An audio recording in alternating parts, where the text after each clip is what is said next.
Hart was relaxing on his bed. Lately, Gordo seemed busy, so he didn't need to practice sword techniques. Suddenly, Hart heard a commotion outside.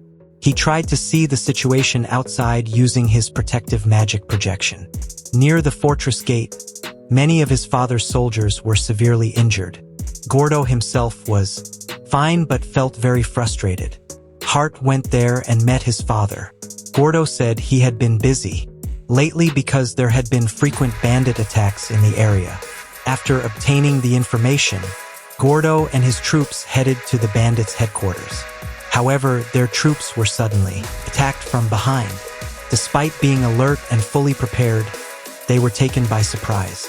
Hart's face turned angry upon hearing Gordo's story.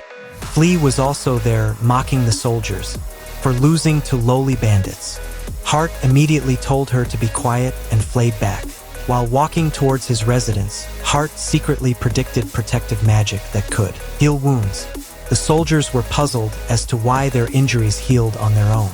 That night, Hart was already asleep in his bed, and for some reason, Flea was still standing in front of his room door.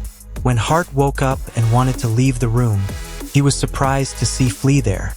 Even when asked, Flea didn't say anything. Hart remembered that earlier he had ordered Flea to stay quiet because he was angry. Perhaps that's why Flea was acting this way.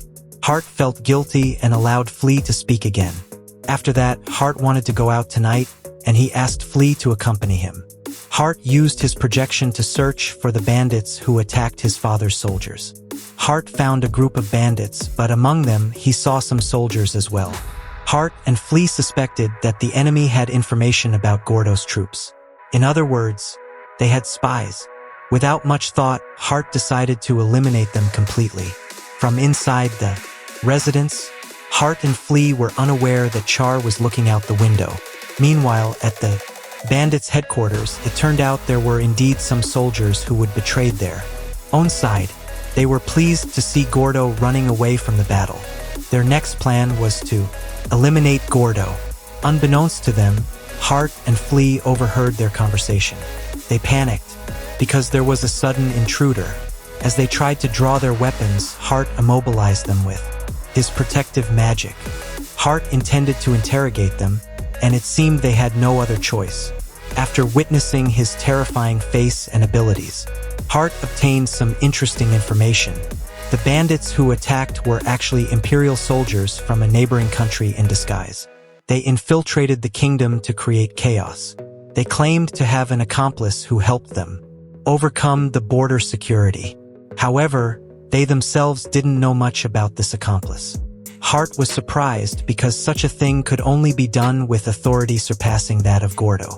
Could be that someone in this kingdom was targeting Gordo's life. After answering Hart's questions, the spies pleaded for forgiveness and promised not to be involved in this matter again.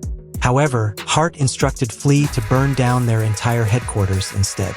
And so, the fortress they used as their base turned into a sea of fire. For now, Hart planned to inform Gordo about this information through an anonymous letter. The next day, Gordo received the anonymous letter. Gordo's troops confirmed that the mentioned fortress had been completely burned down, and they also managed to capture some bandits at the location. Initially, Gordo suspected that they were not ordinary bandits, but he didn't expect them to be involved with the Empire. Char was also with Gordo and heard all the news. Char asked who had exterminated those wicked people. It was not certain, but considering the skill and brutality displayed, only one person came to mind when it came to discussing powerful fire magic. Who else but Flea? Gordo even admitted that Flea had abilities surpassing his own. Sometimes, Flea also patrolled to control the demon race in this area. Gordo speculated that Flea coincidentally encountered the bandits while on patrol. Char immediately remembered something and asked for permission to leave. Char wanted to find out more about her sibling.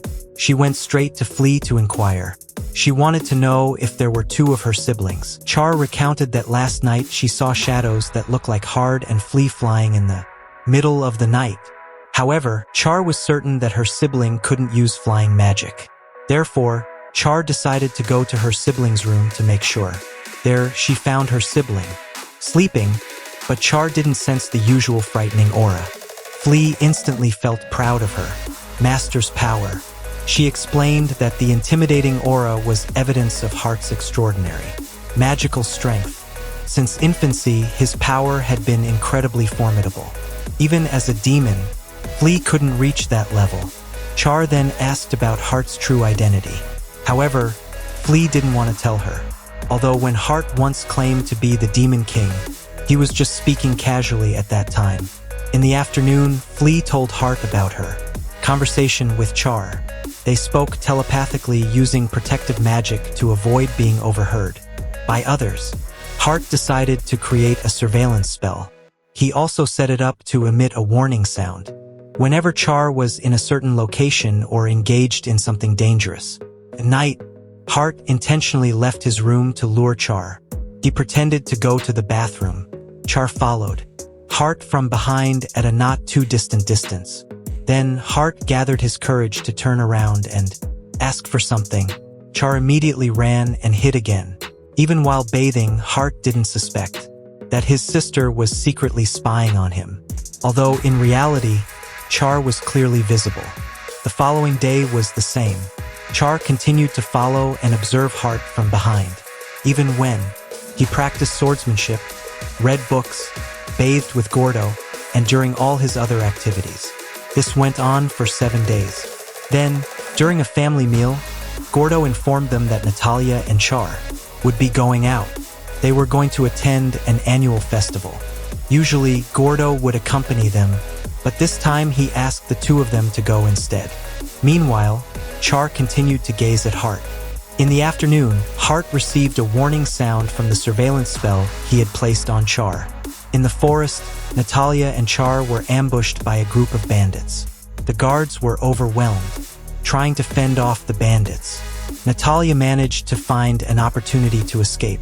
She carried Char with her. Suddenly, a protective magic appeared in Char's ear, indicating the direction to flee. Natalia herself was puzzled about how someone could give instructions to Char.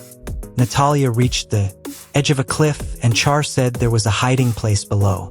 Reluctantly, Natalia had to jump down to avoid being captured by the bandits. Fortunately, Natalia used her magic to minimize the impact of the fall. They finally arrived in a dark cave. Natalia said she wanted to meet the person who had given Char instructions. Although she didn't know the person's identity, Natalia believed they were a defender of truth. Char asked what a defender of truth was. Natalia explained that this figure was someone who punished criminals. Natalia intended to go outside and told Char to stay there. As she left, the mouth of the hiding place suddenly vanished and turned into a stone. However, she could still pass through the stone. It seemed to be an illusion spell. Unaware that the bandits had managed to find her, Natalia was not going to allow herself to become their captive. She unsheathed the knife she had and aimed it at her own throat. She felt it was better to dive and to be a prisoner. Suddenly, the knife Natalia held shattered into pieces. It was actually Heart's doing. He also made Natalia temporarily unconscious to prevent her from being discovered. Witnessing all of this, Heart became incredibly angry. He unleashed his wrath upon all the bandits. In front of him, after successfully securing their mother, Heart brought her inside the cave. He altered his voice to sound like someone else, but Char couldn't be fooled. She felt the intimidating aura emanating from him, similar to Heart's aura. Char gathered the courage to turn around and call out to her brother. Surprisingly, Heart spontaneously responded when she called out to. Char asked if he was the defender of truth who punished evil people. Heart didn't know how to answer, so he went along with it for now. He confessed that he was indeed a defender of truth. Char became excited upon hearing this and felt guilty from his understanding her brother all. This time, Heart only asked her to keep it a secret for now. After that, Heart bid farewell and went outside to take care of the remaining enemies. Later that night, Heart returned home early and instructed Flay to pick up Natalia and Char so they wouldn't suspect that he was the one who saved them. Gordo's subordinates also reported that the injured guards miraculously healed themselves. Just like the other day, Gordo wanted to express his gratitude to the person who helped him, but he had no idea about their identity. Hart mentioned that the person would surely come again when the Imperial soldiers disguised as bandits returned. Gordo immediately asked how Hart knew that the bandits were actually Imperial soldiers. Hart made up a reason, saying that it was the most likely scenario if they were targeting Natalia and Char. A while later, Flay returned with Natalia and Char. Unexpectedly, Char suddenly hugged Hart with joy. Gordo and Natalia were also surprised to see them becoming close all of a sudden. Char simply stated that she had fallen in love with her brother. Flay felt jealous seeing someone else getting close to Hart.